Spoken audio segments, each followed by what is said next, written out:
living in an artificially induced state of consciousness that resembles sleep. The poor and the underclass are growing. Racial justice and human rights are non-existent. We have been lulled into a trance. They have made us indifferent to ourselves, to others. We are focused only on our own gain. That is their primary method of survival. Keep us asleep, keep us selfish, keep us sedated.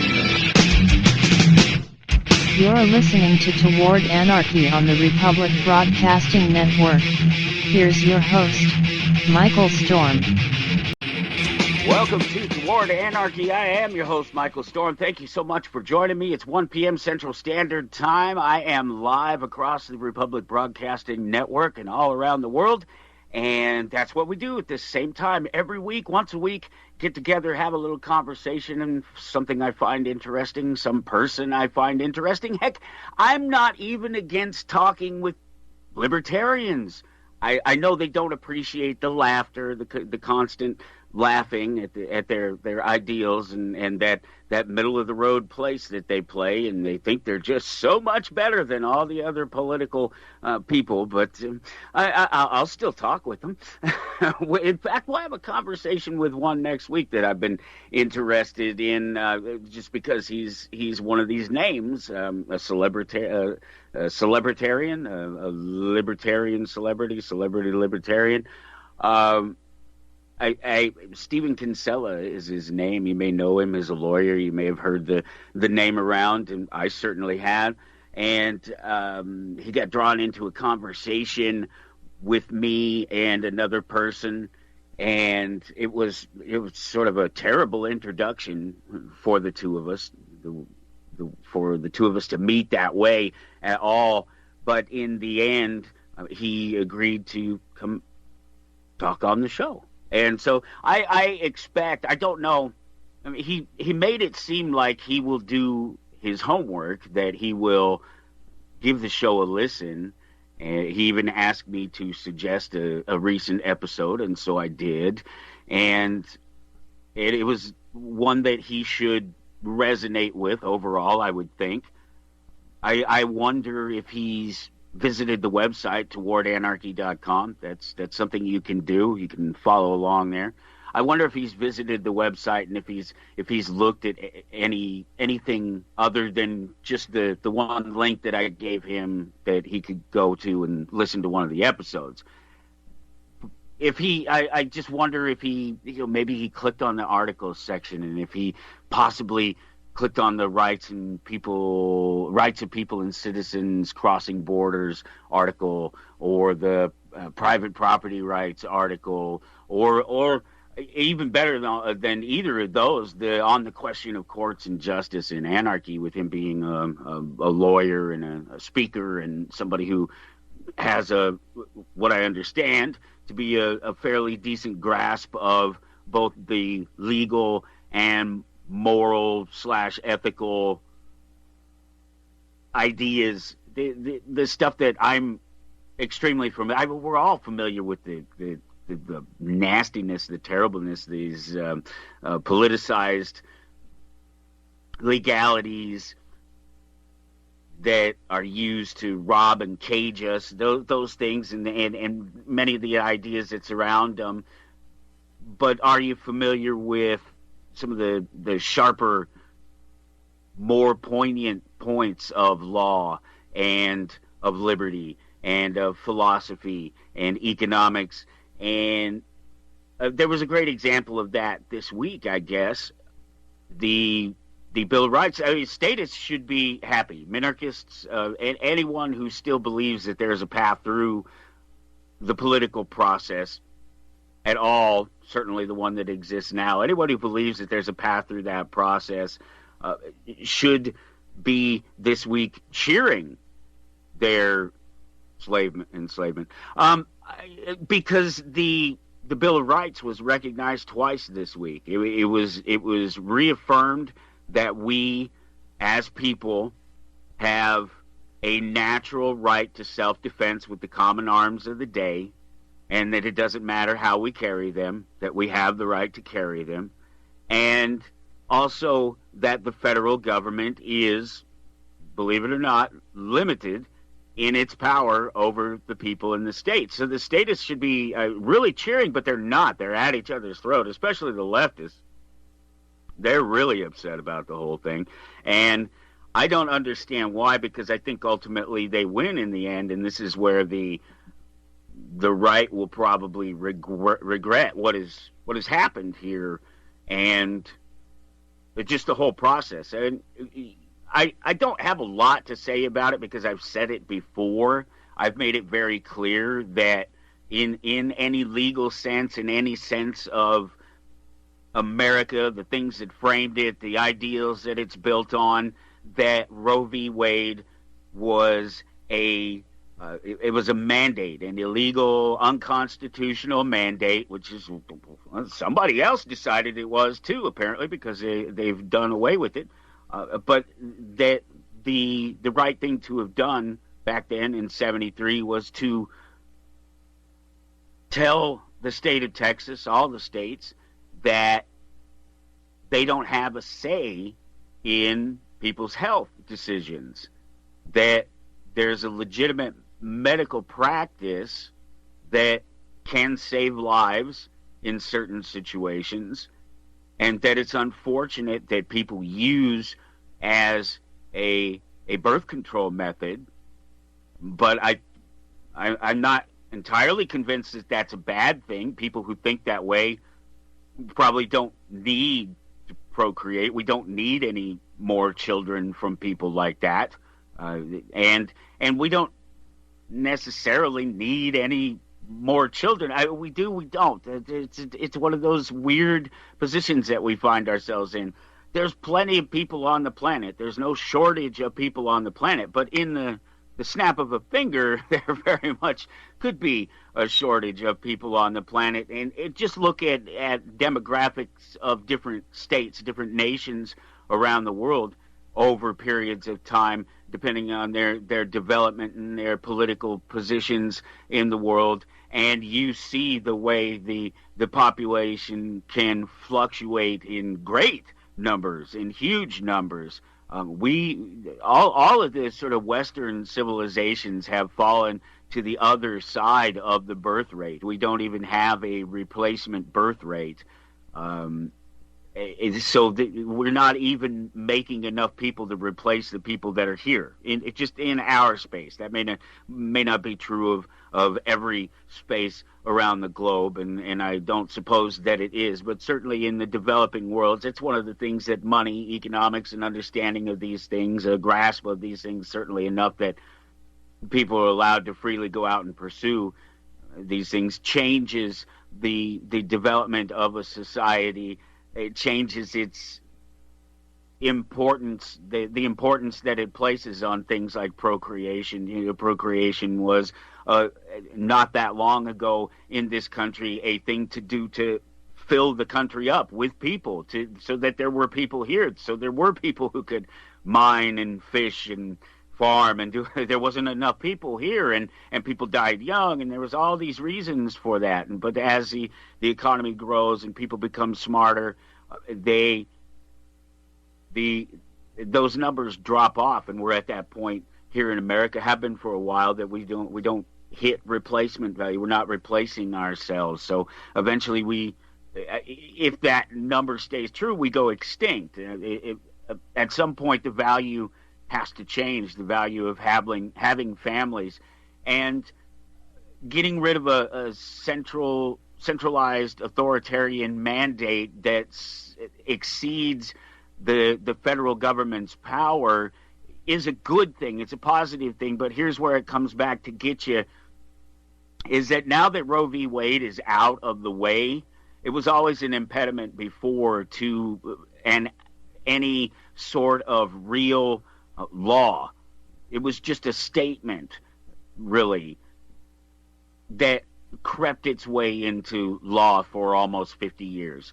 But it's not a law. It wasn't a law. It was an impediment to law, if you ask many people.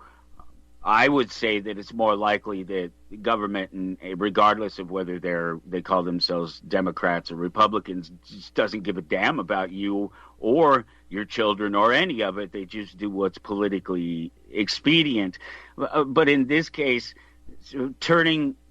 going back to 10th Amendment and states' rights and people's rights, and recognizing that the federal government has limitations on its power, this is a good thing.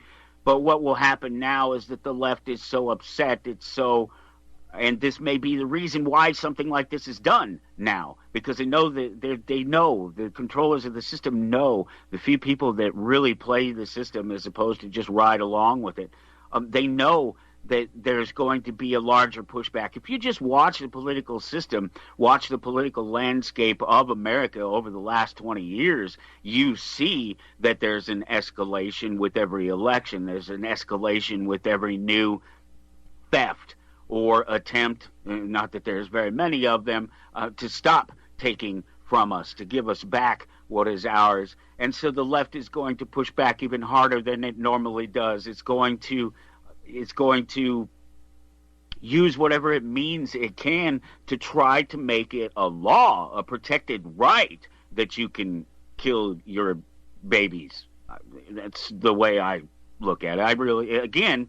I've been very clear about this, about the difference between a valid medical procedure and an excuse, a choice after a whole bunch of other choices were skipped. The choice to, the important one, to not procreate in the first place, that of course preceded by all the choices that make it so you don't have to procreate. You're not being in the wrong place at the wrong time with the wrong person, not being prepared, mentally, physically, financially, condomly, with a way to, with the power, with the tools to not do it. We're all guilty of it. We're humans. We want to do our thing, and we do. And if we're not led properly in a direction of positive sexual contact with people, and thought about what it means to take on the responsibility of another life,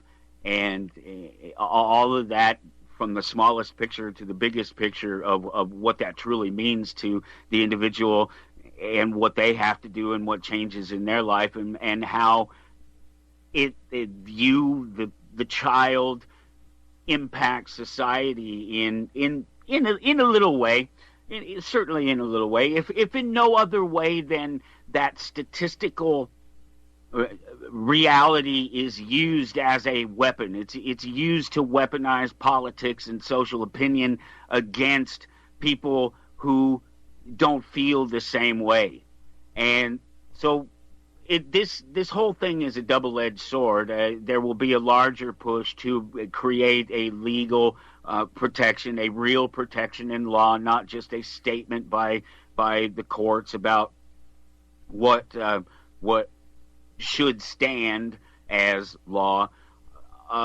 It'll be interesting to see where it goes over the next couple of years in the next election cycle, and how it should be pretty clear and obvious to the left that they don't need a centralized protection.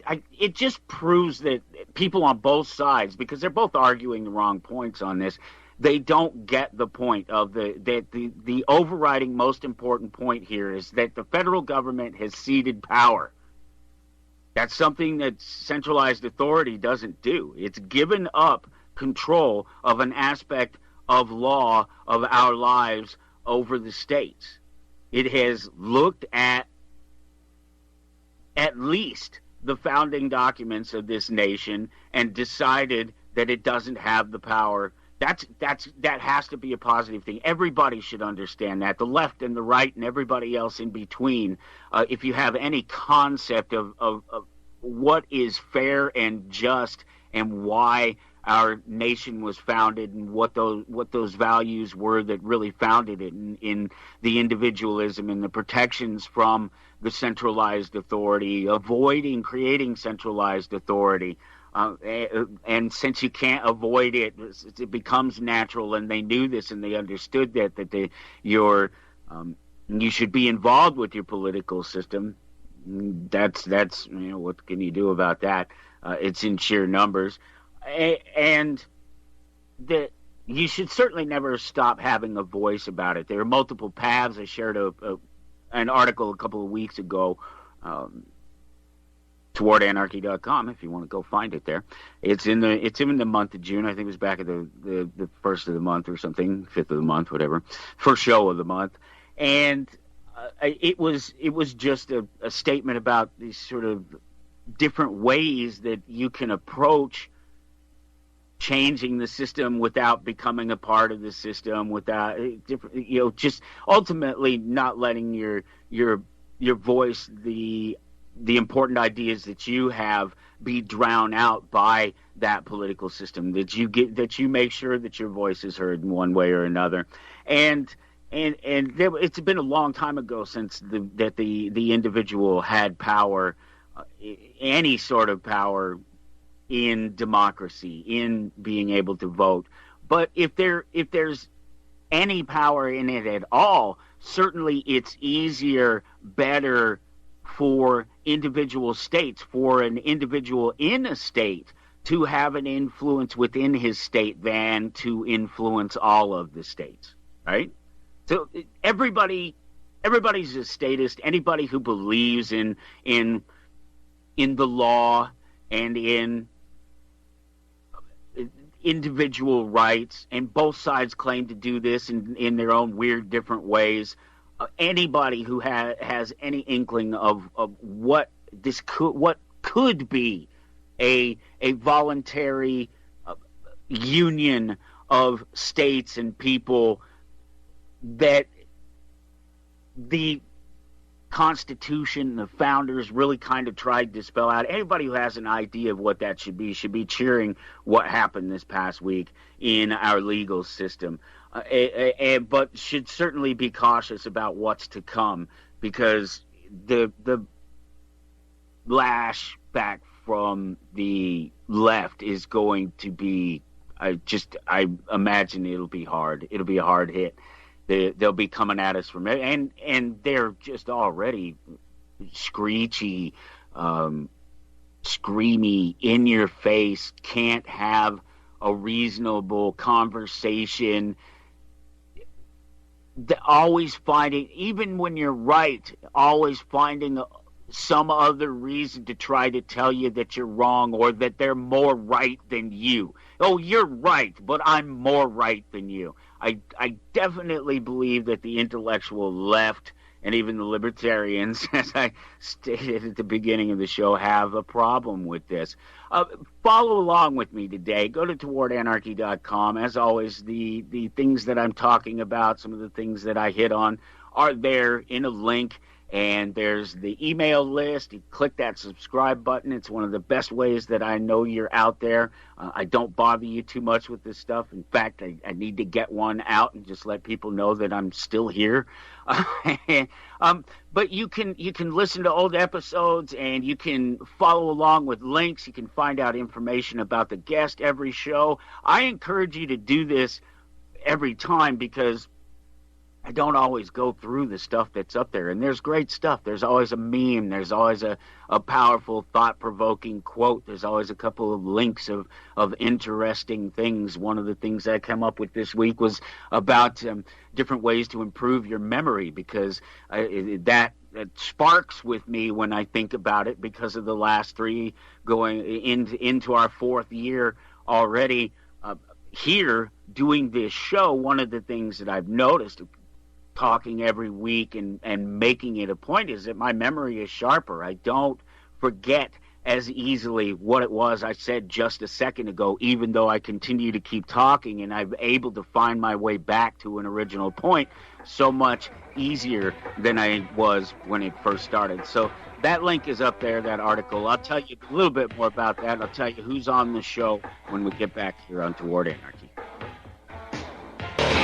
TowardAnarchy.com, that's where you go to follow along. That's where I was just talking about that article about how to, basically it's about how to help you increase your memory and it's a thing that I know that works, while I don't strictly practice it, because it does take a training over a period of time to really perfect the idea.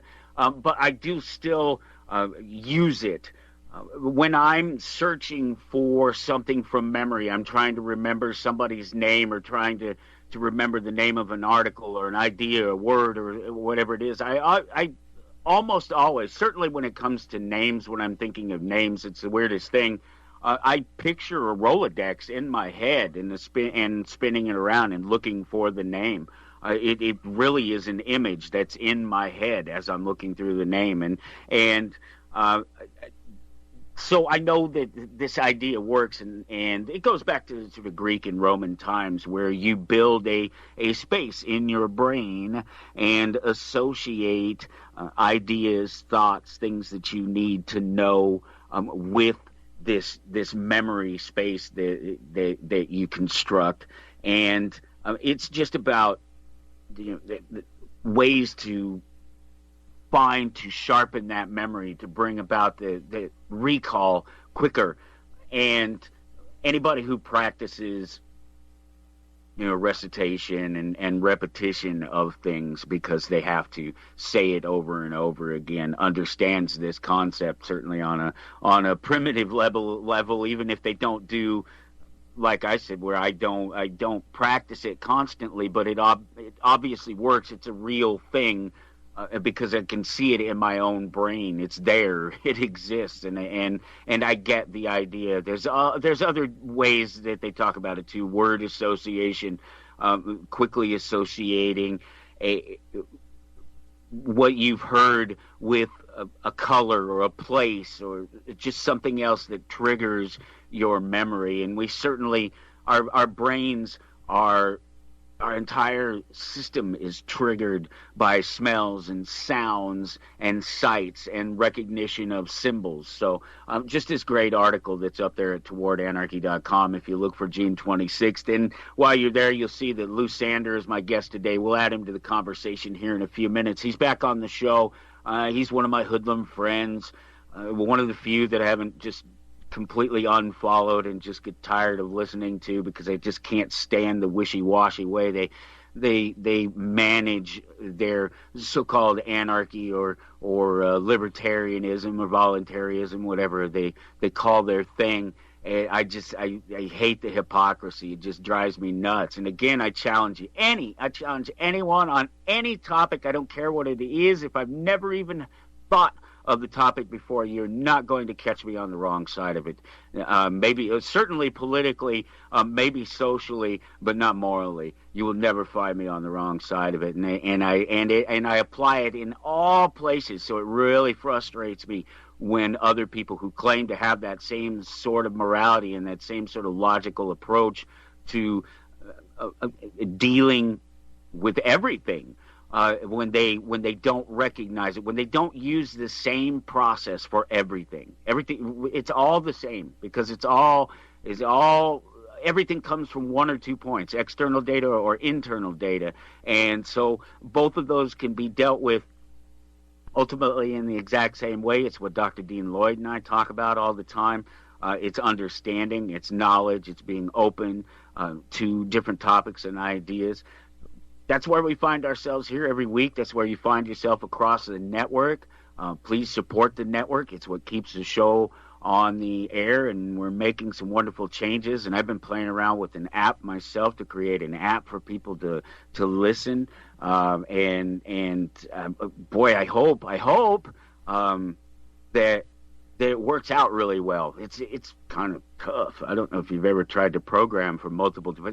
Programming was easy when there were 2-3 languages and basically a handful of devices, computers, machines that understood those languages, and that was all you have. But now you have there's a myriad of different sizes and shapes, and you have to address everything, not just visual aspects of it, but coding, power, strength aspects of it. The things that you build for one phone don't work real well on another phone, because that phone has a different operating system. It isn't as updated. It doesn't have as much space. It doesn't have as good a processor. There's always, but it's fun. It's an interesting challenge to try and make happen, but it takes a little bit of time, and that's why, well, people pay tens of thousands of dollars at times to develop apps for their use, and that aren't just a duplicate of something that already exists, that they've already put the work into, that they're just trying to squeeze into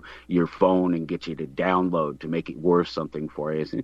So many exciting things that are coming through the network as we want to try to grow and reach more people, and continue to keep the voice even after the changes and John's passing and all this that has happened over the life of the network. I mean, it's just an amazing place, and it deserves your support.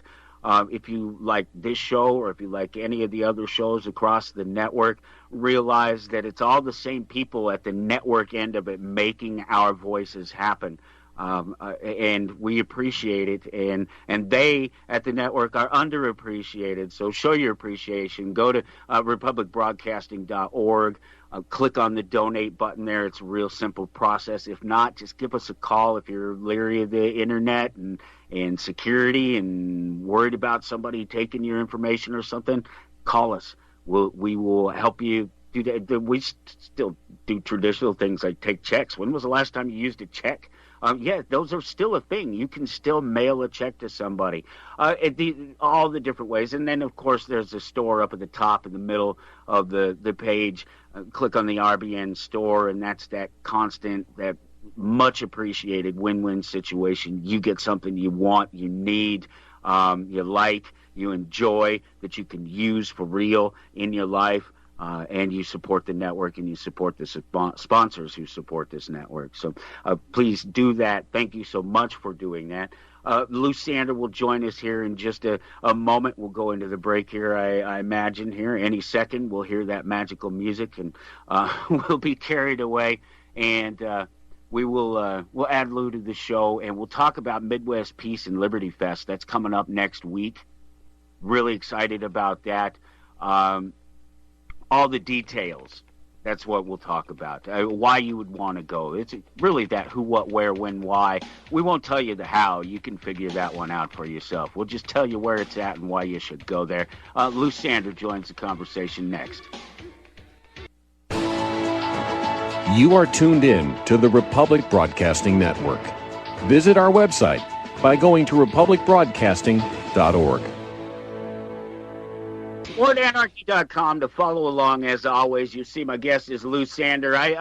Unfortunately, we have a little bit of things are a little weird this week for me on my end, because I'm using a different microphone, and this particular microphone doesn't have a physical mute button, and so I'm having to sort of shuffle things around and make sure to push a mute button, and sometimes that can be a little bit. I'll forget, and I don't want to talk over the sort of commercials or things like that. But I added Lou to the conversation during the break, and we were just starting to talk, and I was getting ready to thank Lou for coming on to the show. So I will do that now. Lou, I really appreciate you joining the show. Lou Sander, he's my guest. He's here to talk about Midwest Peace and Liberty Fest. He's an activist and someone who likes to cook, and he's an anarchist. He's one of my hoodlum friends from the social media who has great ideas and loves to plant seeds and loves to meet people and talk about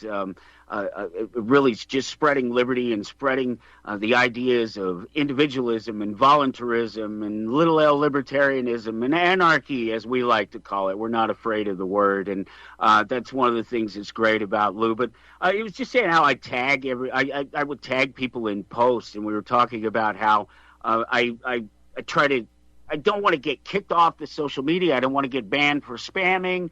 I already post to sort of dozens and dozens of pages all week long and tag people and do this stuff. And so we were chatting about that and how I'll be tagging him throughout the week as the archive goes up, and we continue to push the conversation about Midwest Peace, and Liberty Fest that's coming up next month, and try to get people to join in and show up out there.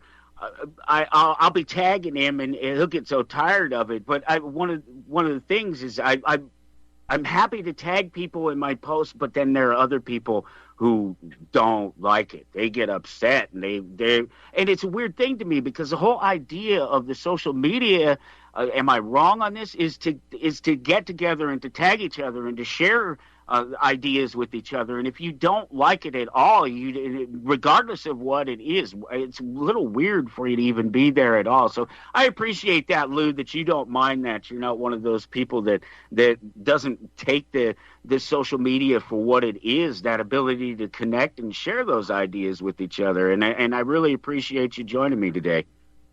Well, thanks for having me again, Michael. I was on last year to promote the fest, and I see it as very important to help promote these different ideas.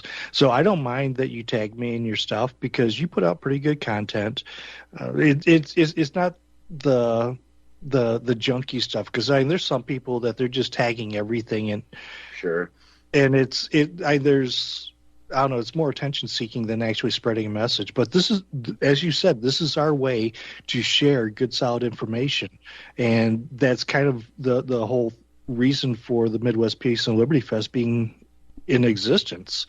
It's a collection of people getting together, and yeah, it's a camping trip. It's having fun. It's sitting around the campfire and telling jokes and stories and sharing ideas and grilling out, barbecuing, going to the assault kitchen. That's my kitchen where I'll be vending food, going over there, getting great meals. And I'm going to be kicking it up a notch. And I'm hoping that there's going to be some other vendors out there kicking it up a notch, because there's one gal that came out there, and I tell you what, I really had to rethink myself, because I do pretty good, but she was doing some super duper creative stuff. She was doing charcuterie boards and serving lamb, and all these different things. Oh yeah, she's a mad woman. She is. And she just came in there and took the place over darn near. I almost shut down and went and ate my meals at her place. Well, not quite, but she did a heck of a job, and there's been people out there that have been doing tacos at night, and it's, it starts to get around 9, 10 o'clock, and people want to snack because they've had a couple beers or whatever. And he was over there cooking by flashlight, and it was some good stuff. But the whole point behind this is it's an opportunity for people to get together and network. It's an opportunity to meet the people that are doing the things that you want to do and that you want to learn about, or that you want to have a connection with them. As example, homesteading and permaculture, and there's a lot of that stuff that's big in that group.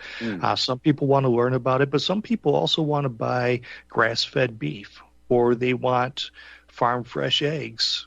And if you haven't had farm fresh eggs, when you go to the grocery store, for the most part, when you get the eggs, it's going to be like a kind of a pale yellow yolk, and there's a little bit of flavor to it, but when you get the farm fresh eggs, and it's not just fresh because they were probably grabbed that morning, but it's the whole point behind it is these chickens are running around eating bugs, worms, and all these things that chickens are meant to do. So when you see the egg carton that says vegetarian raised hens, that's not how it's supposed to be. Chickens eat bugs, worms, mice, rodents, all kinds of stuff. Chipmunks. They're not vegetarians. They're just like regular birds. So when you get these bright orange eggs out of the farm fresh chickens, you get that burst of flavor, and it's even healthier for you. But the bottom line, it tastes a heck of a lot better. And most of the time, when you're buying them from a local farmer, you can get them for the same price or less than what you would pay for regular eggs at the grocery store.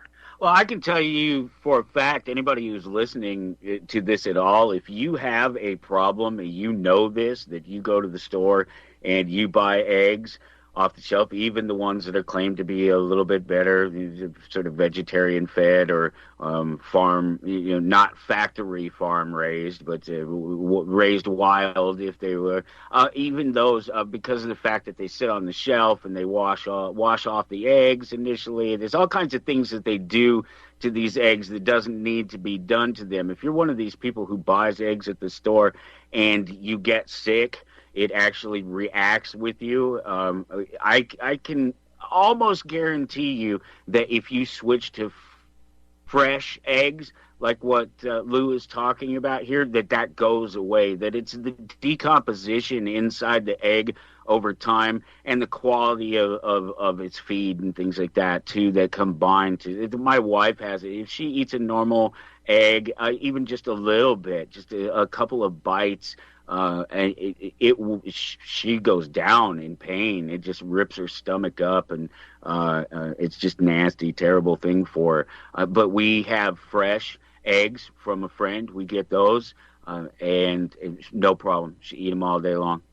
Mm-hmm. And the flavor is tenfold better. But it's not just that. People are interested in doing like vertical gardening, where they have different shelves and they've got all their different plants on there, and they can do gardening inside on like a screened-in porch or even in the basement with lights. There's people that do that. Or and the word for it is escaping me right now, but you get you get plants, and they're in these little clay balls, and then below that there's an aquarium with fish, and the water from the aquarium goes in and irrigates the plants in the clay balls. Oh, hydroponics? Yeah, hydroponics. And it's this big, giant, well, little tiny ecosystem of its own, where you have the plants creating oxygen for the fish and nutrients getting down in the water, and the fish are doing their fishy things, and that water's going in and doing the plants, and you're able to sustain all this stuff. So there's stuff like that. If you want to learn about like ghost pads using Linux and like Raspberry Pi and internet security, there's such a wide variety of people out there that you can learn about all these different things and incorporate them into your daily life. Because if you are looking for more freedom, you can't just wait for somebody to pass freedom laws. You have to seize that freedom right then and there. It's like freedom on the shelf is kind of like food under socialism. It's disappearing quickly, so you have to get it when you can and how you can.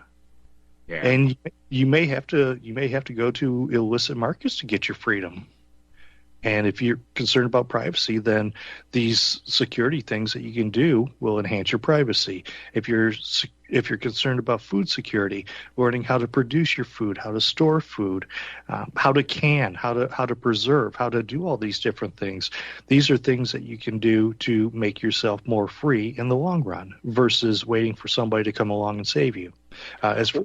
Look at what happened this last week here. A couple of things that happened with the legal system and sort of recognition of the founding of the nation and sort of turning back to the Bill of Rights and recognizing that the federal government doesn't have some powers and that we do have a right to defend ourselves, these things. But, this is two examples in 200 plus years. It's not exactly like there's an overwhelming return of power and freedom to the people.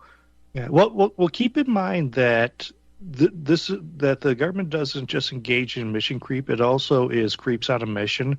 So it's not unlikely that the argument that bodily autonomy is no longer exists can't be used for saying, well, you have to take the vaccine because the lives of the vulnerable are at stake. So that's not outside the realm of possibility. Oh yeah. It's very important to look at the history of government and how nothing has ever stayed within its original scope or intent or advertised purpose. It's always expanded. The slippery slope logical fallacy is not a logical fallacy when it comes to government intervention. It's standard operating procedure. Yeah, it's part of the plan. look, if the founders could look at it and say this is what was going to happen, and you can look and see that they did say this is what was going to happen. These people, it's long past us. We have nothing to do with it. It didn't, sort of control their politicians and control their bankers, that we would be at this place at some point. That it was historical. That it was obvious. It's been going on. It's a cycle of history, of government, of people falling prey to ultimately centralized authority, for sure. Well, I'm not as generous to the founding lawyers as you are. I do believe that this is what they intended. Do you know who Robert Morris was? Which one? Robert Morris. He was one of the founders. I'm sure I do, but go ahead. Tell me. He's one of a handful of people, I think it's like 5 or less, that were actually part of the Declaration of Independence. So he was a signer and part of the committees, the Declaration of Independence, the Articles of Confederation, and the Constitution. He was also America's OB, the original bankster. So he would be like the American version of the Rothschilds, so to speak. Well, maybe not quite the Rothschilds, but he was very connected with banking. He was a bankster, and part of the Constitution was to be able to have a central power to put down tax rebellions like Shays' so-called rebellion, where they weren't even rebelling against taxes. They were rebelling against it being accelerated. And the people that were rebelling, many of them were soldiers in the War for American Independence that never got a single penny for the entire time that they fought. Right. So it was... The Constitution was actually the first banker bailout in American history, and then to ensure that the banksters did get bailed out, Washington sent 13,000 troops into western Pennsylvania to put down a protest over a 25% beverage tax. But that's an entirely different story. By the way, you may be able to that's part of the story.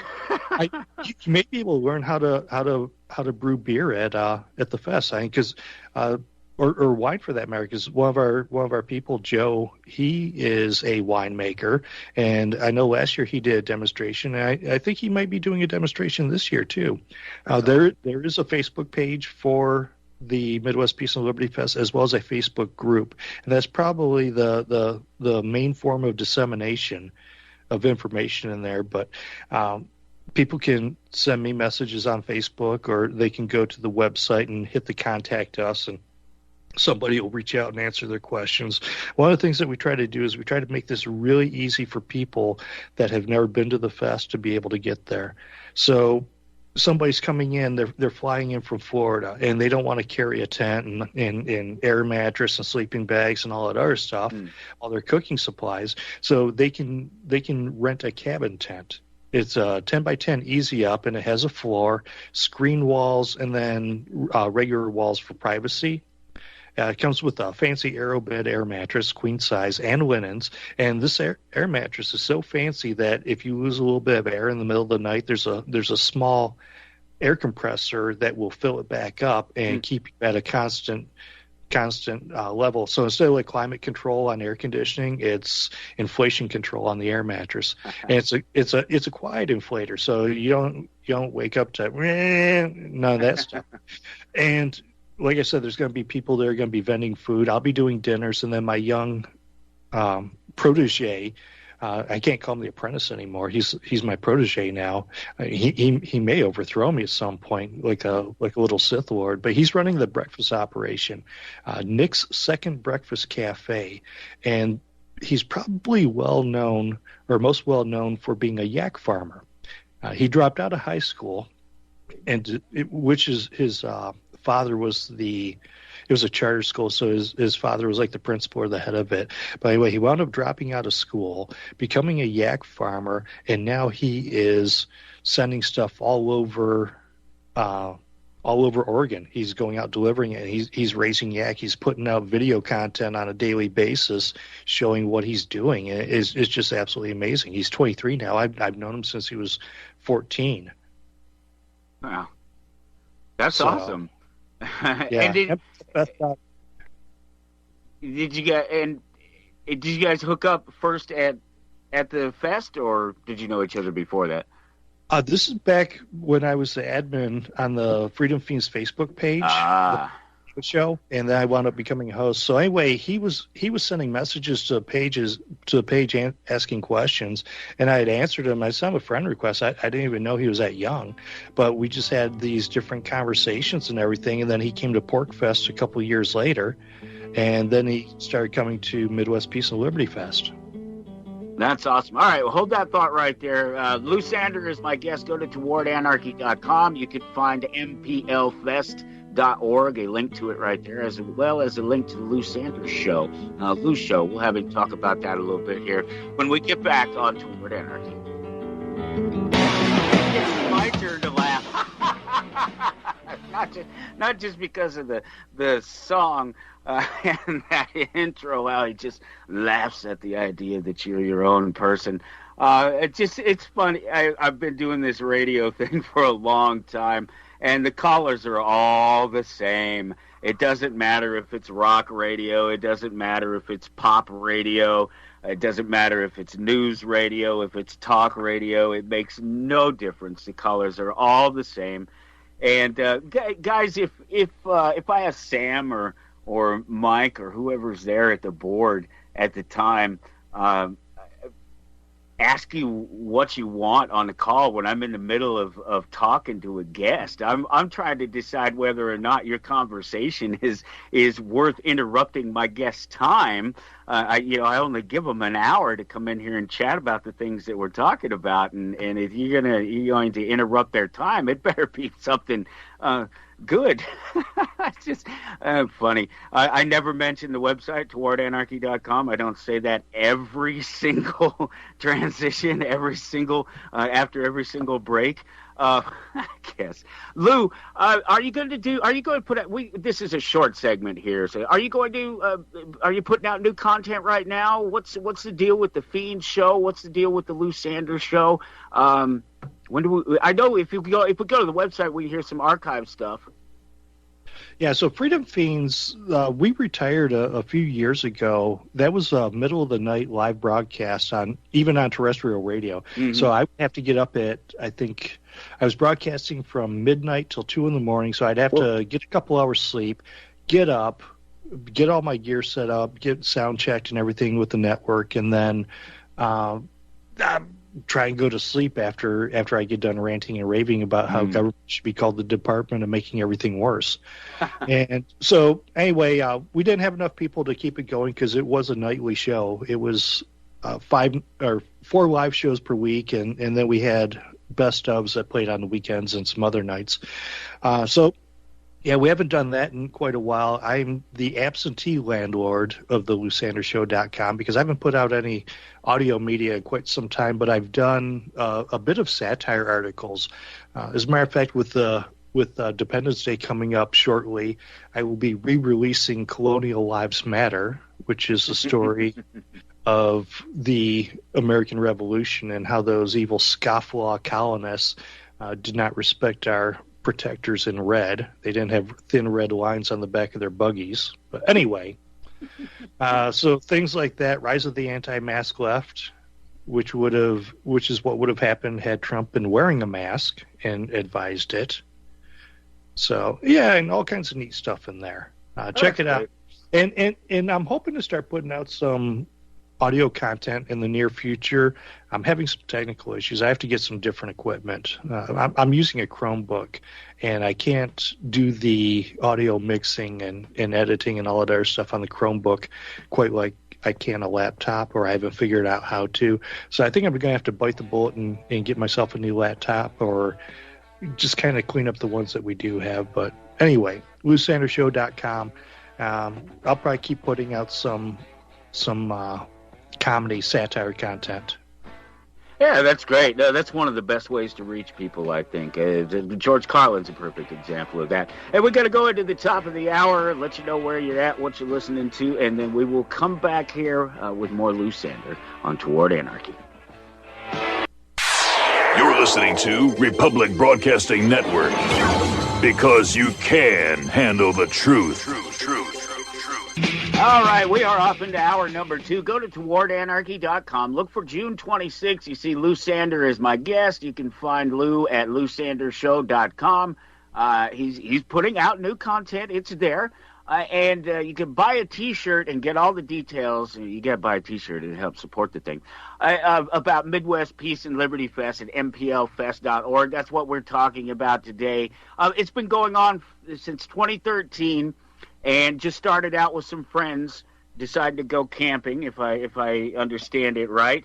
And now, I guess probably the last 2 years maybe put a little damper on things a little bit, but it's grown. It's a big thing now. You get sort of a big group of people out there setting up all sorts of instructional and friendly environments to come and learn about these fantastic. You were talking about sort of gardening in the house and things like that. These are all topics that are right at the top of the list of stuff that people running in our circles are wanting to find out about, and it's going on there at Midwest Peace and Liberty Fest.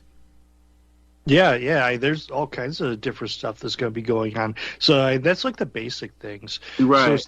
So as far as stuff that's scheduled for this year, there's going to be karaoke with Carrie McLean.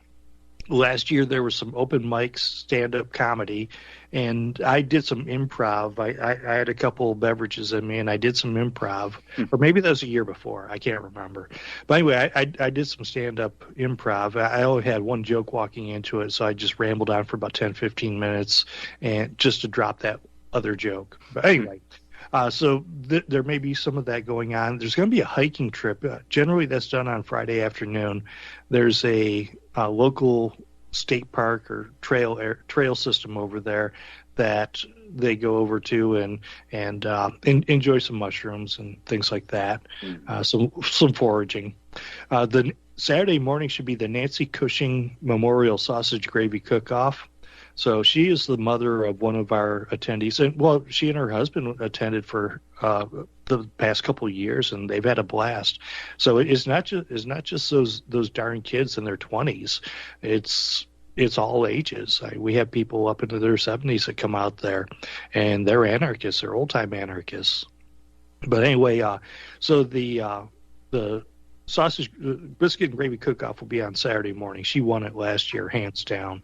There looks like there will be an outing to the Holly Oaks ORV Park, and that's they've got dunes and stuff out there, so people could take their trucks.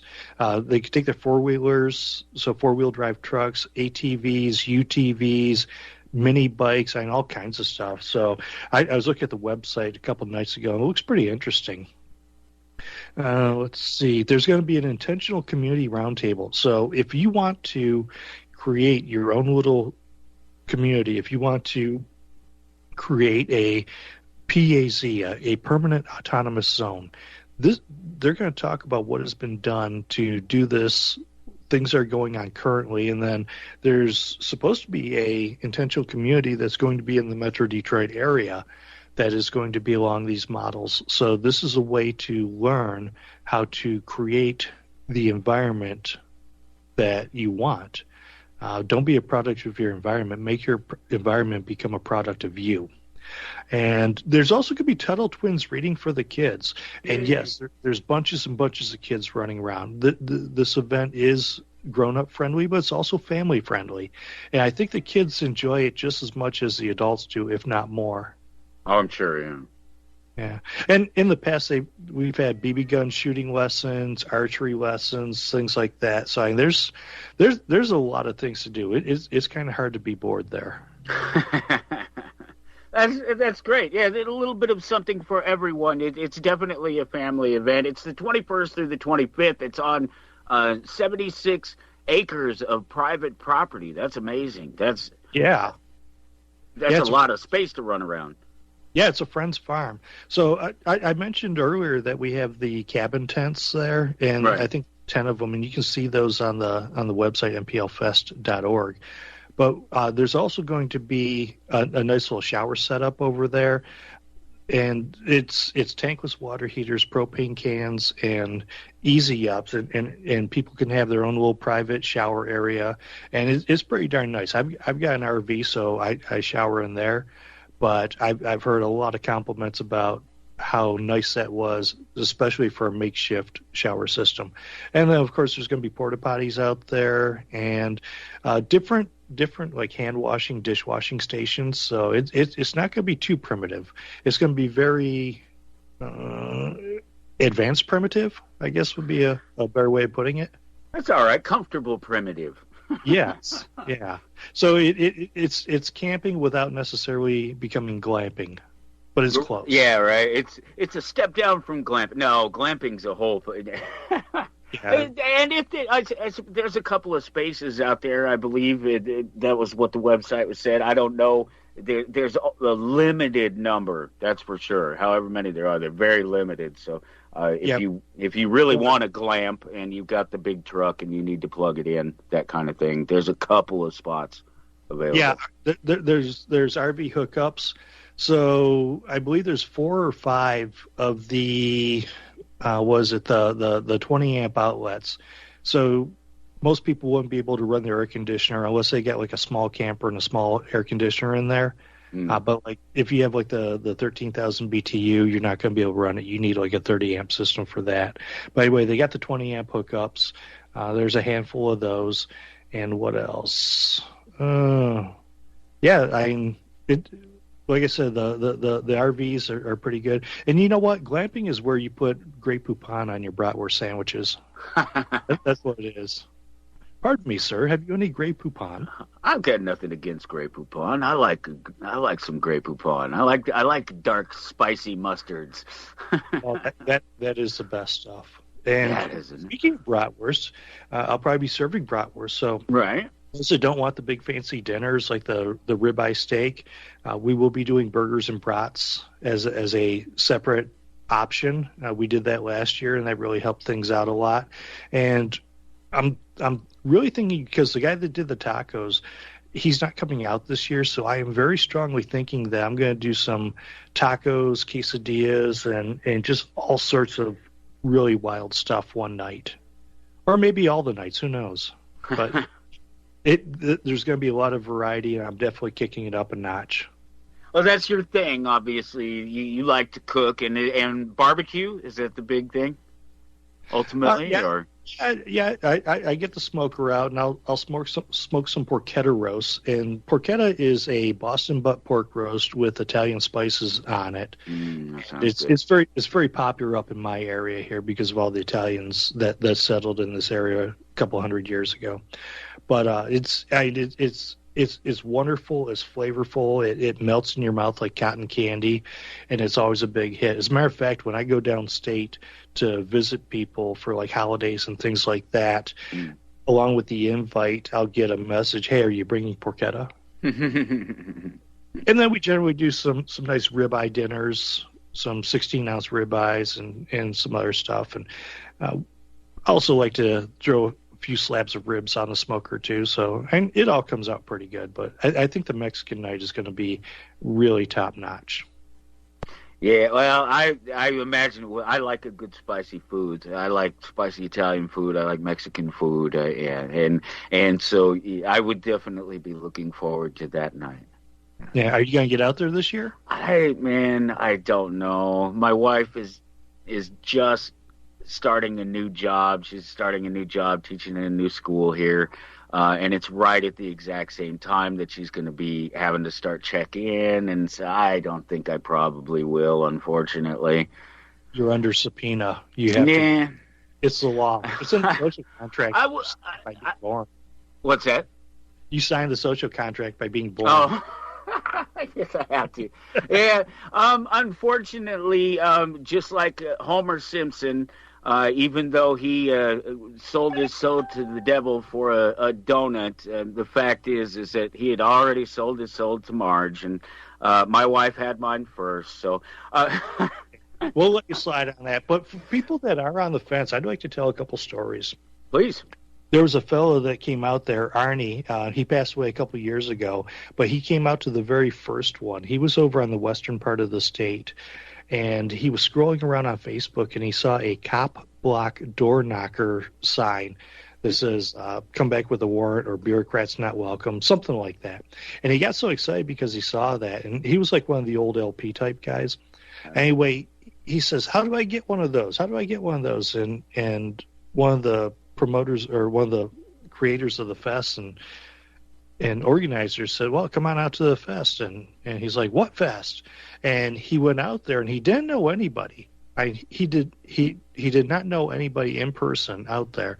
And he showed up and pitched his tent, and we sat around and shot the bull. He got a chance to meet everybody, and he started coming to all the different events. So he's over on the western part of the Lower Peninsula of Michigan, coming over to the east side to the Detroit area once a month for the different meetups and things like that. Oh. And there was a gal that came out a few years back, and her husband had passed away. I believe it was, I don't know, maybe 2 years before. And this was her first time really leaving the house and doing something. I mean, yeah, she went to work and stuff like that, but as far as like socializing and getting out in activities, and she came out to this, and it's really what helped her out to move forward in her recovery process. And she flat out told me, she says, yeah, and this really did a lot for me in so many different ways. So those are kind of the, I guess maybe, well, I don't want to say extreme examples, but that's like the bigger examples.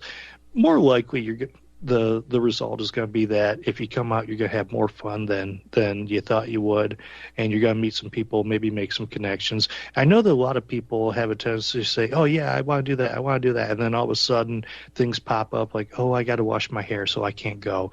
And that's kind of the chickening out type thing. And I got to tell you, for the first fest, I probably would have done the same thing too, because I just wasn't a doer. I wasn't a goer of things like that. But I was so glad that when I found out about it and I started connecting with people and started getting involved, that it was kind of magnetic and there was no way that I could not go. That's exactly it, right? It becomes a thing that you have to be there because you know that's one of the places that you can go, that you know you're going to feel a certain way and you're going to be around a certain subset of people that you particularly enjoy and that you're going to get so much out of it. I remember those days and not wanting to get up and go and do something. But then when you find that group, you find those people, it really, I don't think those are the extreme,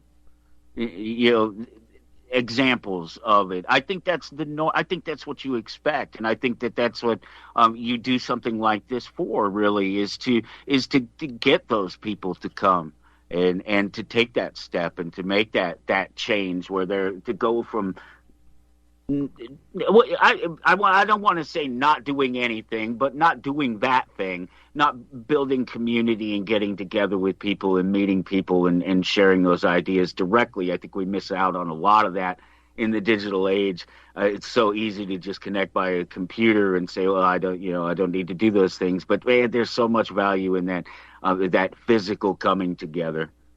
Yeah. Well, let's take it in another direction. Why do most people never, ever get more freedom? And it has something to do with not going to the fest. I'm not saying that going to the fest is automatically going to create more freedom, but why do people not get more freedom? I suppose the answer is that they don't seek it. Right. They talk about it being important. They say, yeah, I want more freedom. Okay, well, what are you willing to do to get it? And if we look at everything in life, if we look at all the things that people are saying are a human right, like healthcare, food, housing, all this other stuff. Okay, so how does all this stuff come about? How do houses get built? How does food get get grown? How does medical care get provided? And it requires actually doing something. It requires people performing the labor.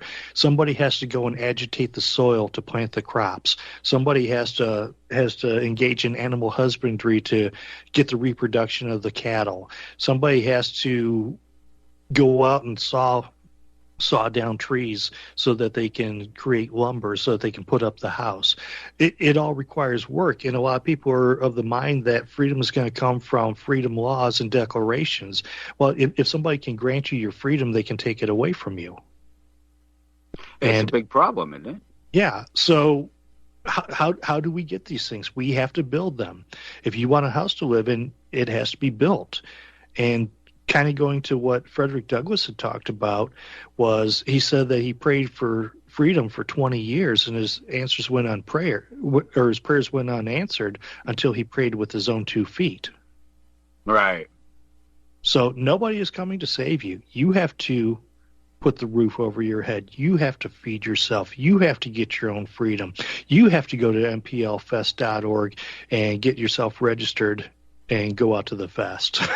and buy a T-shirt. And buy a T-shirt. Yeah. Yeah. No, that's it. And I think it's great that you say that, because this is a good thing. This is just a little camping trip and some hanging out with some friends. You can look at it that way and keep it that simple. But it still requires that same motivation and that same level of activity. You have to get up. You have to go do it. You have to interact. You have to make it your own. And we're at a point where that's so hard to do. We have all of these different things that are distracting us from trying to build community. And I think a lot of them are very much purposeful, and then a lot of them we bring on ourselves and we force on ourselves, make ourselves subject to certain things in life that tie us down and don't give us the ability to really be who we are. And something like this can really trigger a person. I just remember myself years ago, before I picked up my voice in this area, just not really caring. Seeing everything the way I see it right now, but just not really caring about it and not really interested in ever trying to do anything about it. I'd given up on the political system. There was no hope in that. And so, what else you can't beat the political system. You either join it or you turn your back on it. And then I met this group of amazing people. One day I was watching on the internet and on the news, and there were these people, and they were making noise, and they were holding signs, and they were talking about things that I found important. And I thought that those things used properly, presented properly, spoke to people and would wake people up, whatever terminology you want to use. And I made some of the greatest friends that I have ever had in my life, and had some of the greatest experiences I ever had in my life, being in that position where I didn't want to do it anymore. I didn't know what I wanted to do, but I did know that I was better off doing that with these people. I saw them, wow, these people, I have to go meet these people, and I did. I have a quote that I want to share with you. I think you're really going to appreciate this. Oh, wait, save it. We're slipping right into a break right there, and we only have a few seconds before it'll cut us off. So save that quote. Talking to Lou Sander. We'll be right back on Toward Anarchy. Well, normally about this time in the show, we'd be getting ready to say goodbye to my guest, Lou Sander, but during the break, we decided that he's going to hang out for some more minutes, do a little overtime, as it were, to use the old football reference there in the fourth quarter, coming up here in just a few minutes. But you had a quote, Lou, that you were about to read us? Yeah. So it kind of goes back to that conversation before we went to break. And this comes from Butler Schaefer, who passed away a couple years ago, but he's quite the wordsmith and quite the thinker. And his brain and his wit are equally sharp. Yes. You and I can bring civilization back into order, neither by seizing political power nor by attacking it, but by moving away from it, by diverting our focus from marble temples and legislative halls to the conduct of our daily lives. The order of a creative civilization will emerge in much the same way that order manifests itself through the rest of nature, not from those who fashion themselves leaders of others, but from the interconnectedness of individuals pursuing their respective self-interests. That's fantastic. Butler was a great guy. His daughter has been on the show. She's amazing too, and both his wife and her are just carrying on the amazing work that Butler did, and it's just every day I hear a new quote from him and something, or a piece of something that he said or wrote, and I'm just amazed by. Well, it always amazes me when I don't know these people. I hear a name or something, like Stephen Kinsella is going to be on the show next week, and he's one of those guys that everybody knows his name. I have no idea who the guy is. I mean, I've heard his name. I know he's a lawyer. I know he talks about Austrian economics, and he's I guess an anarchist who's recently gone to the dark side and joined the Libertarian Party. But he's one of these names that it just amazes me every day that how am I only hearing about this person now, or how am I only just now finding out about what this person has done? Butler is not somebody that I didn't know who he was, but I didn't know that he was so influential over people, and the things that he said it just ring true with me so often when I hear him. Yeah, the only reason that I don't dig completely into all of his stuff and read it all is because I have this irrational fear that I may reach the end and then I won't have anything new to read. Fair enough. But this kind of goes back to what we were discussing in the last segment, where things don't happen because of declaration. Prosperity doesn't come about because politicians declare wages to be a certain level and prices to be lower. That's not how this works. You have to have action. And by the same token, people don't become moral. People don't stop drinking alcohol or smoking reefer or shooting heroin because politicians say you're not allowed to. You have to look at what changes these things. And people have this notion that authority and power is what creates this stuff, and really all it does is it drives it in different directions. With alcohol, they exerted an awful lot of authority and power, and they created the illicit markets that should have been called no crime syndicate left behind. And same with the war on drugs. It didn't stop people from doing drugs. It just created no cartel left behind. And even in the Soviet Union, when they said, no, you can't do this capitalism thing, it created illicit markets. And even in the 80s, they had to, the government admitted that at least 20% of the Soviet economy was verifiably illicit markets, the gray market. So we're not talking about just stealing stuff and selling stolen goods. We're talking about outside of the legal parameters. And what these people have done is, in order to make sure that they had food and medication, they had to go through the illicit markets. Otherwise, to be a good citizen, they would have to starve or they would have to die of their diseases. So what you have to ask is, what is more important, being obedient or taking care of yourself and your family? And as Bastiat has said, in order for laws to be respectable, or in order for laws to be respected, they must first be respectable. And if the laws are not respectable, then the citizen has the cruel choice of losing respect for himself or losing respect for the law. So when we look at the exertion of power, let's take a look at the mask and the COVID lockdowns and all this other stuff. There were some places that refused to shut down, and they would kind of bicker a little bit, and then they'd acquiesce. And then there were some that just flat out refused to shut down. But why did the mandate last so long? Why did people's businesses stay shut down? It's because they were willing to acquiesce at some point. Now, granted, I'm not telling people to go out there and take on the cops and get shot and die on that hill.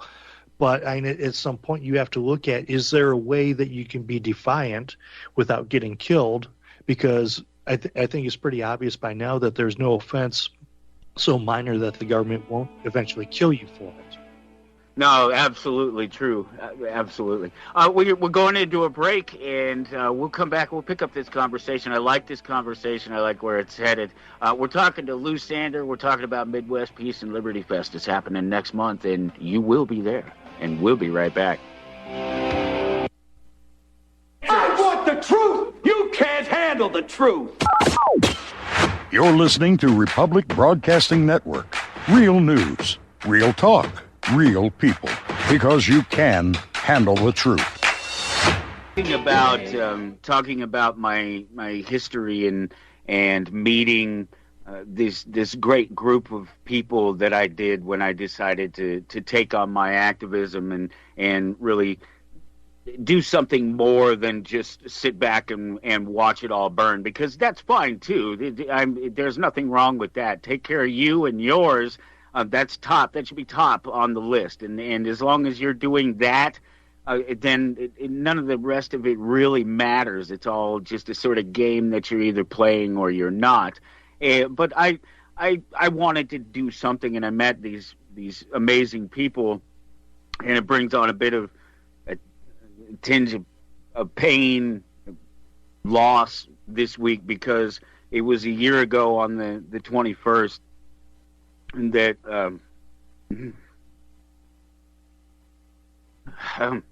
damn, I'm not supposed to do that.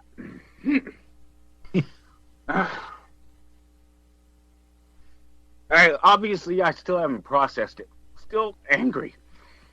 We got you, brother. We got you. Yeah, thank you. That's weird. Obviously I still haven't processed this. A year ago, Johnny Hurley was killed by cops after he stopped a mass shooter. And Johnny was just an amazing dude. I mean, you meet people and people tell you that somebody is a good guy, a good fella. And Johnny was that guy. There was not a mean, evil, thoughtless bone in his body. And he selflessly took it upon himself, while the police sat around and did nothing, to stop a mass shooter dead in his tracks with a pistol. He did it with his personal pistol. Stopped a guy with an AR-15 who'd already killed, including a cop.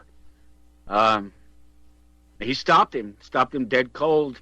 And then some coward with a badge, some fool that claims he didn't know what everybody else knew, shot Johnny in the back, and then they left him there to die. And that, just talking about having friends and meeting people and getting out there and doing that, that's one of the reasons some people don't go out of their way to meet new people, because of the fear of loss and the fear of rejection, because it happens. There's nothing you can do about it. It just is a matter of life, a matter of fact that we all have to deal with, and it shouldn't keep you fearing losing friends. I've lost a lot of those friends now that I think about it. Thinking back about Greg, too. Healthy one day and friggin' dead the next. It shouldn't keep you. It shouldn't keep you from getting out there and being who you need to be. That's for sure. Yeah, sorry about all that. I just said it's been a big thing all week, and I knew I was saying how I was still angry about it and still trying to process the whole thing. But trying to actually speak about it is a little bit harder. It's amazing, because Johnny proved in one action the reality of the good guy with a gun, and that cops are complete friggin' cowards and worthless all at the same time. It's just amazing. Lou, please save me. I can tell that this is difficult for you, and trust me when I say that I can feel your pain coming through. I can tell just how much this is bothering you, or at least I have a pretty good idea, and I don't blame you for having a hard time with this. I could see where this would have such an impact on you. And I never met Johnny. I didn't know much about him. I probably learned about him after this event had happened. But the interesting thing is the world is full of a lot more Johnnies than there are the cops that would have shot him in the back. Yeah. And people are in my thoughts, I think that they're pretty good, but they respond to the situations and the incentives that are placed in front of them. It's easy to be a libertarian when everything is going well. It's easy to say that, well, welfare should not exist and all this other stuff. But if somebody's having a hard time feeding their family, then it's a lot easier to justify a welfare system because it's a place of desperation. But just because you're a libertarian doesn't mean that you can't have welfare. It doesn't mean that you can't have mutual aid, mutual benefit societies, and things like that. And it doesn't mean that you can't have security and protection. I think security and protection probably would have been a heck of a lot smarter than the cops were, because law enforcement generally is not very bright. And the whole purpose is to enforce laws, not to provide security and protection. So I think one of the things, if we look at finding liberty as a recovery aspect from statism, it's letting go of bad ideas, because when you look at somebody who's dealing with addiction or dealing with mental health issues, they have to let go of whatever that past it was that brought them to where they are. So when I look at that quote from Butler Schaefer, when it talks about it's essentially saying that Occupy is the wrong method for dealing with a bad society, vacate is the proper way of doing it. Right. You got to get away from the things that are messing you up. In AA, there's a phrase that says, "Stay away from wet places and wet faces." That means stay away from the places that you used to drink and the people that you used to drink with, because that may be a trigger. So you kind of have to leave that stuff behind. And that's why I don't think that trying to use the political system to try and gain a little bit of liberty is going to work, because, yeah, you might gain something here, but you're going to lose something somewhere else, or you're going to lose a whole lot of something somewhere else. People like to talk about how getting a gain means more freedom. Okay, well, California has legal weed now. Right? Are they more free than they were 10, 20 years ago? No. So it's nice that they have legal weed and they can pay those high taxes on their legal weed, but they're not more free. They just change the tyranny around. It's like when people talk about decentralization. Well, it's not decentralization until all power rests within the individual. It's not decentralization when power is centralized from the national government to the state government, because you still have politicians telling you what you're allowed to do. So it's a nice way to con yourself with euphemisms and slogans, but it's not a reflection of reality.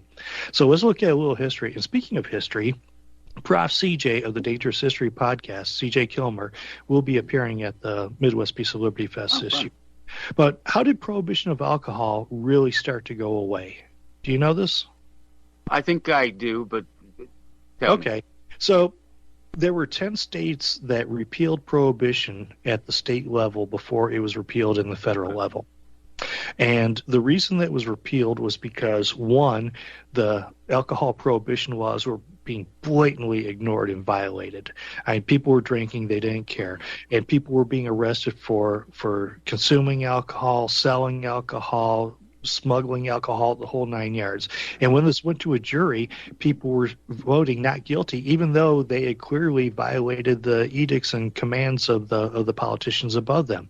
So because they could not get convictions, because it became unenforceable, they had to repeal prohibition at the state level, and that's what led to it being repealed at the federal level. So it wasn't a political victory, it was a victory of disobedience. Right. Not even civil disobedience, just disobedience. Right. Refusal. So when we take this further, when we talk about what can we do to end tyranny, well, when we look at it from a victim standpoint, victims stop being victims when they quit playing the victim role. Is when they say no to this. So here's one for you: with the mask mandates and with everything else, how long do you think the mandates will have stayed in place if people were blatantly disregarding it, because there were a lot of people that thought it was stupid. They thought it was not beneficial. They did not feel that was helping them. And given the choice, they would not have worn the mask. But they did it because it was mandated, and they've been conditioned to be obedient for all this time. Yeah, no, that's absolutely it. It would have stayed in place as long as they wanted it to. I think, but if people had responded differently and just not worn them in the first place, they wouldn't have lasted. I don't think they would have. I mean, it's like you said, it's impossible to enforce when enough people resist it. Right. It couldn't. And same thing with the vaccination mandate. There were a lot of employers that had vaccine mandates, and then when they saw what was with the workforce, I had one. They had to roll it back. Yeah, no, my employer did it, and a bunch of us quit on them, and then they changed that mandate within the company themselves, and then sent everybody a whole bunch of emails and phone calls and texts and says, please, for the love of God, come back. Mm-hmm. Yeah. There were nurses in the Detroit area that got fired for not getting the vaccine, and then they got called back and got back pay for the couple months that they were out when they realized just how much they screwed up.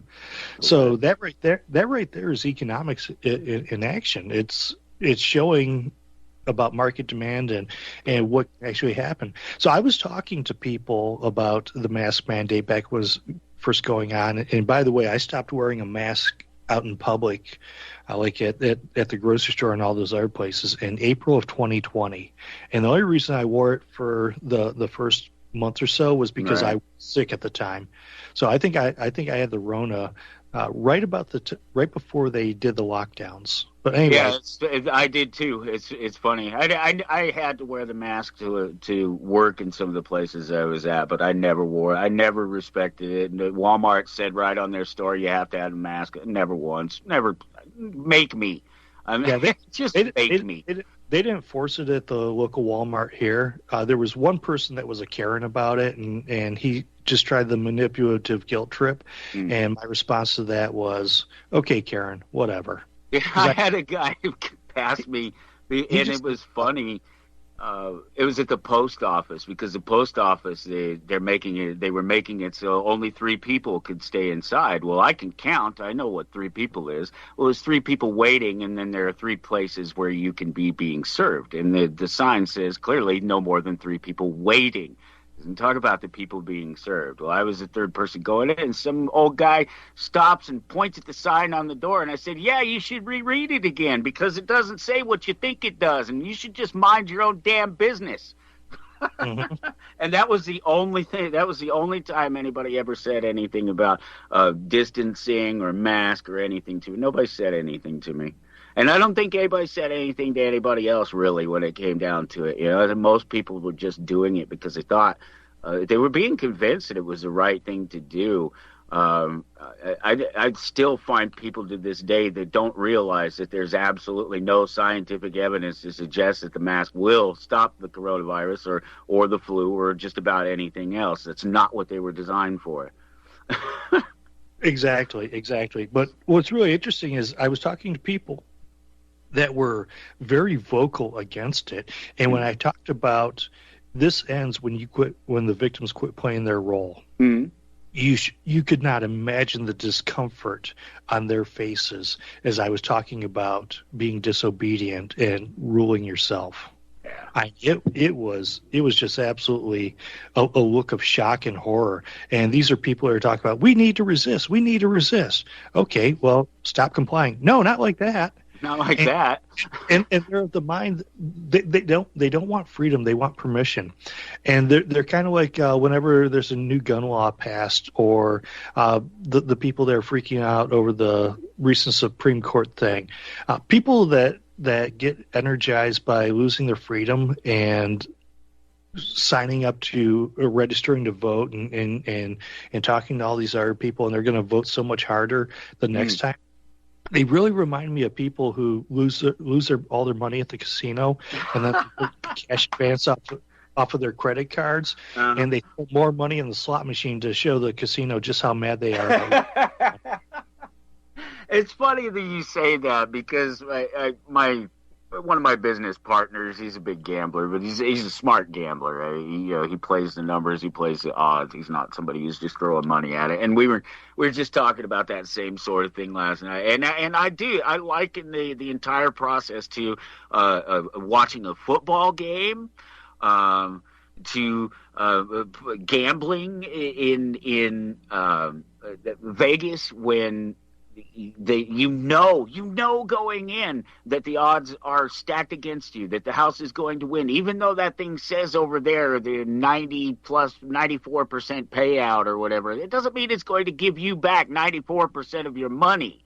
That means it's going to give you back 94% of money over its entire lifetime. So you would have to literally sit there its entire existence for you to get back 94% of what you put into it, unless you get lucky. And it's just the same for voting. The odds of your actual vote making any difference in any of it is so statistically ridiculous that that alone makes doing it just a moot point. Why bother?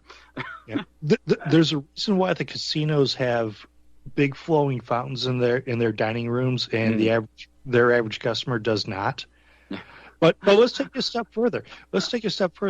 So let's say that you are politically active and you win like 60% of the time, which means that you lose 40% of the time. Let's go to the basic question of why a person's rights in money and freedom and everything else should be subject to a vote. Why should we have the country going in a single direction versus a number of individuals going in their own directions? Because going back to that quote from Butler Schaefer, it is all these people working in their own self-interest that have made it possible for all these different great things. People talk about the robber barons, they talk about Rockefeller, and granted, with his rent-seeking stuff, he was not a good person, but under his leadership, Standard Oil, there were like 300 new things invented that improved the lives of people. One of them was kerosene, and kerosene got dirt cheap.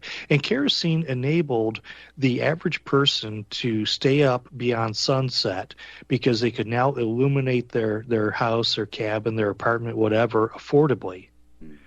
And to top it off, he did more for the environment with just that one invention than the EPA did, because they used to kill whales for the oil, the lanterns. Well, I try to tell people that they have to separate flawed people from the work and the art and the things that they create. I stress that so often with people. We will come back and we will wrap it up. We'll say goodbye to Lou. I just realized this. You have to support the network to keep me here, to keep me in a space where I'm able to speak reasonably and well about these things in a family-friendly environment. Because you get me outside of the family-friendly environment, and my conversation changes a little bit. It's a little bit different. You remember a couple of years ago, this little girl, this images of the little girl dead at the border, I guess, and just some thoughts I had to say about it just popped up in the social media as revisit these thoughts that you expressed years ago, your memories, and I just am not nice to voters at all. I have to have this platform, this place where I can speak a little bit more reasonably and reasoned, because I say something like this. They're talking about this poor little girl and this tragedy and the father and all this, and I say it's a selective tragedy at best. This is the fault of the voter, and it doesn't matter what side you claim to be on. That you, the voter, and other order followers, sheep, if you will, gave government the power to control the movement of free people across public land and other imaginary lines. You do not understand what private property is. You think that the ballot box somehow magically gives some people special powers to tell otherwise peaceful people how to live, where they can live, who they can live with, what they can do with their wealth and labor. This is your fault. Your government is a reflection of the scum who voted for it. You. Not a nice guy.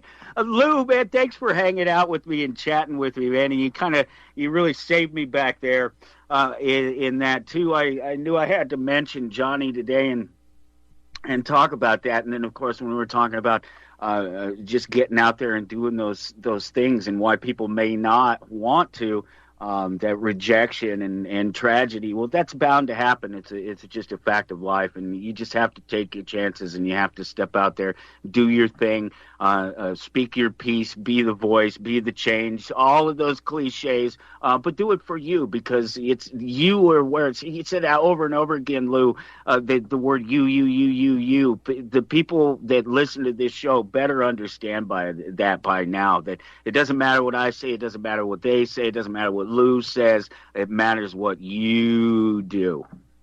Mm-hmm. There's a lot of things that are beyond our control, and people have a tendency to ruminate on that. Mm-hmm. And I like the serenity prayer, because it talks about having the strength to change the things that you can, the courage to accept the things that you can't change, and then the wisdom to know the difference. Mm-hmm. And quite frankly, and this is why I'm an anarchist, is I realize that I cannot turn government from, at best, a benevolent genocidal mafia into a charitable organization that only does good and helps puppies and kittens. It doesn't work that way. And you have to look at how your methods are getting you the results that you're looking for. As an example, somebody who wants to lose weight, who sits on the couch and eats Twinkies all day, is not going to lose weight. Their methods are counterproductive to what their stated goals are. And the same thing with politics. And I'm going to go back to another Frederick Douglass quote. You cannot attach a chain to another man's ankle without finding the other end eventually attached to your neck. And that's what happens with politics. So people want to impose their will upon others. They want to impose their preferences, their morality, their subjective beliefs, whatever it is. It doesn't matter if you're a left-winger or right-winger, or if you're a moderate and think everything should be at least a little bit illegal. You are going to get what you give out of this. So the way for the left to not have their abortion rights attacked is to quit attacking gun rights, and the same thing for the right wingers. Well, stop using that tool, that government. Stop using that force.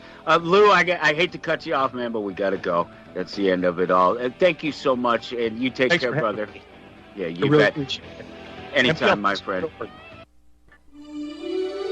This is RBN, the Republic Broadcasting Network.